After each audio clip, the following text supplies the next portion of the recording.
శ్రీరామచంద్రుని సారథ్యంలో వానర సైన్యంతో విజృంభిస్తూ లక్ష్మణస్వామి తనతో పోరాటం చేస్తున్న రావణుడి కుమారుడు ఇంద్రజిత్ తలని బాణంతో ఒక్క వేటుతో వేరు చేశాడు. ఇంద్రజిత్ మరణ వార్త విన్న రావణుడు ఆవేశంతో ఊగిపోయాడు. ప్రతీకారం కోసం పాతాళ లోకాధిపతి తన సోదరుడు అయినటువంటి మహిరావణుడి సహకారం కోరాడు. ప్రభాతంబు సాయంత్రమీ నామ సంకీర్తనల్ చేసి నీ రూపు వర్ణించి నీ మీద నేదండకం ప్రకటించేయ నీ మూర్తి కావించి నీ సుందరం పెంచి నీ దాసదాసుండనై రామ భక్తుండనై నిన్ను నే కొల్చెదను. నీ కటాక్షంబునం చూచితే వేడుకల్ చేసితే నామురాలించితే నన్ను రక్షించితే.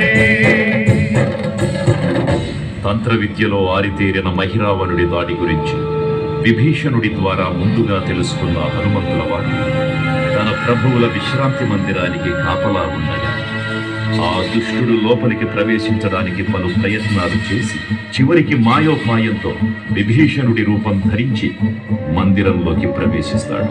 నిద్రిస్తున్న రామలక్ష్మణులను అపహరించి పాతాళ లోకానికి తీసుకుని పోతాడు. అంజనాదేవి గర్భాన్వయా దేవ నిన్నెంత నేనెంత వాడ